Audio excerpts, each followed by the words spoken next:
Numa São Paulo ainda província, nascia no dia 9 de outubro do ano de 1893, Mário Raul de Moraes Andrade.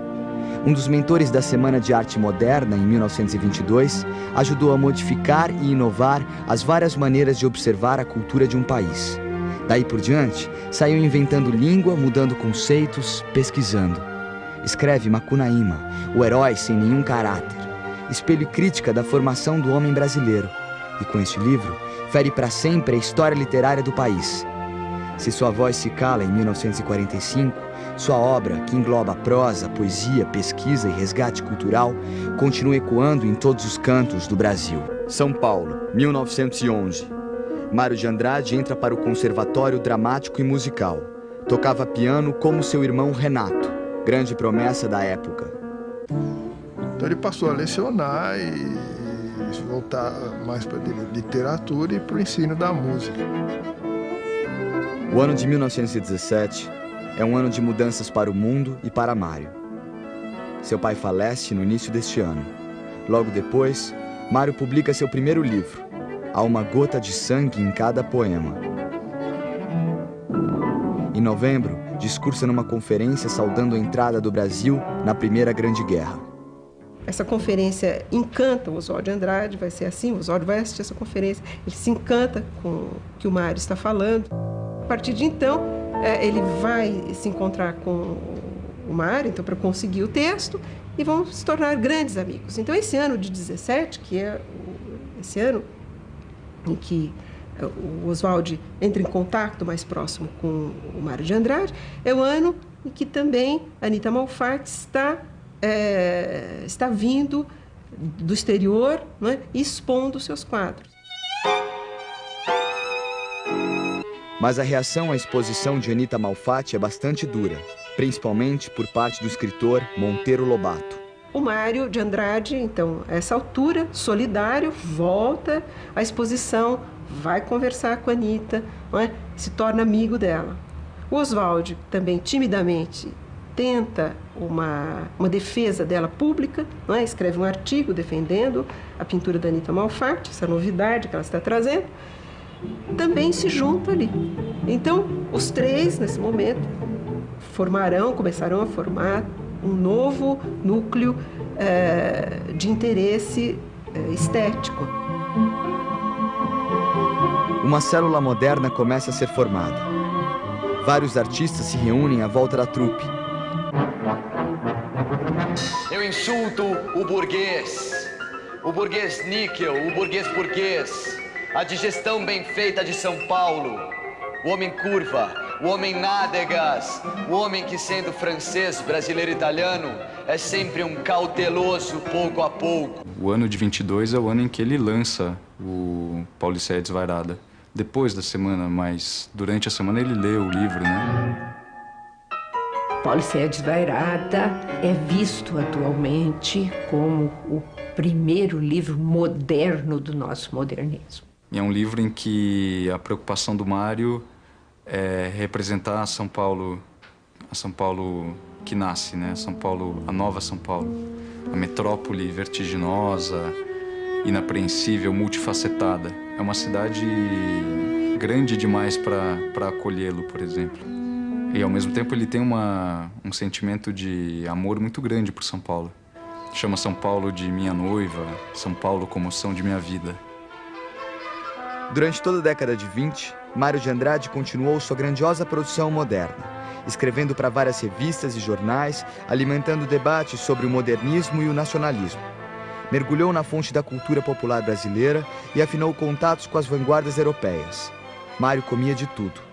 Em 1927, viaja pelo norte do Brasil, viagem que se repetirá em 1928. Mário coletou um sem número de lendas, tradições, manifestações, resgate que veio influenciar toda a sua obra futura.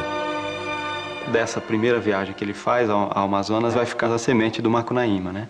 Porque lá é que ele encontra várias comunidades indígenas que ele entra em contato e depois com a leitura do Koch Greenberg, que é um pesquisador alemão que teve no Brasil no começo do século, que escreveu sobre aqueles índios de lá, ele vai obter o mote do Muiraquitã, né, a partir do qual ele vai desenvolver toda a história do Macunaíma. Macunaíma talvez seja uma espécie de centro de gravidade natural da obra de Mário de Andrade, né? Quer dizer, quando a gente fala de Mário de Andrade, é difícil não ver, de certa forma, a obra do Mário nucleada por Macunaíma.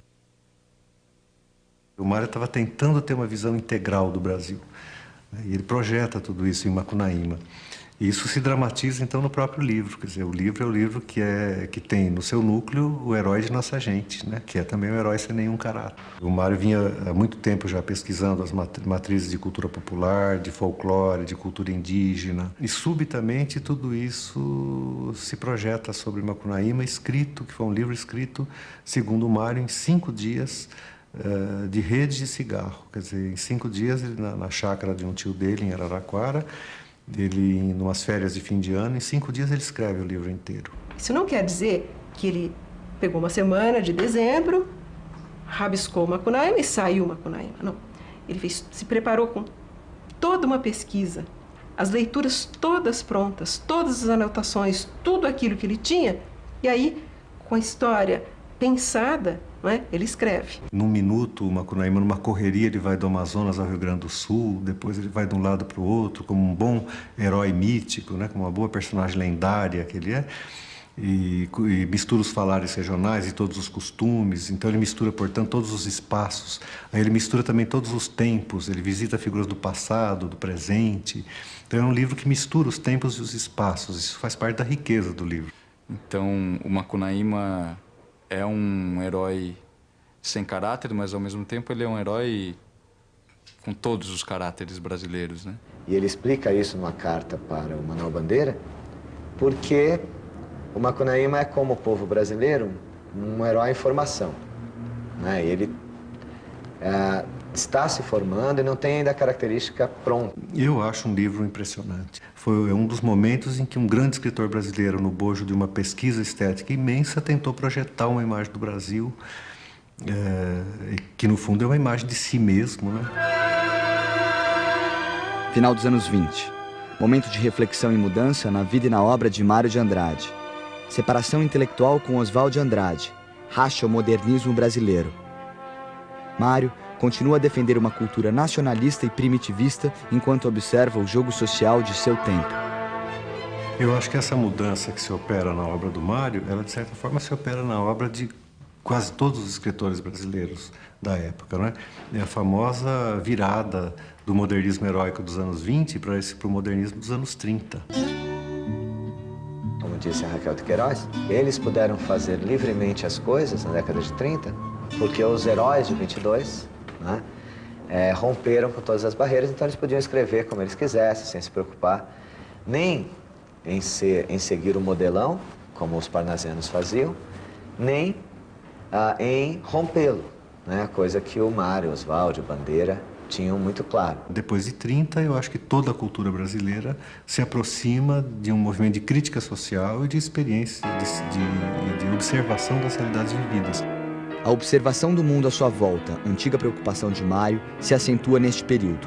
Seus poemas e o livro de contos Belas Artes refletem esta preocupação. Os contos de Belas Artes estudam especialmente as contradições da modernização paulistana, não é?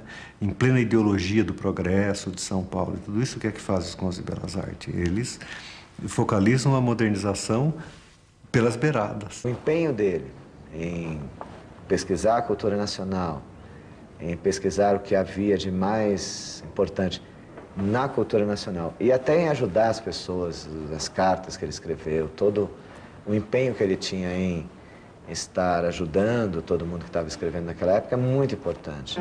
Essa busca da nacionalidade brasileira, entende?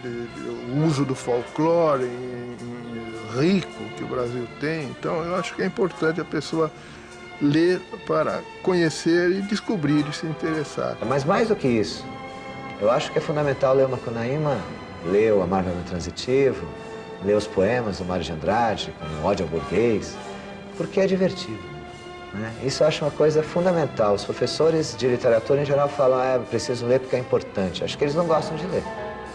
É preciso ler porque é divertido. É preciso ler porque é gostoso. Porque você dá muita risada com o Macunaíma.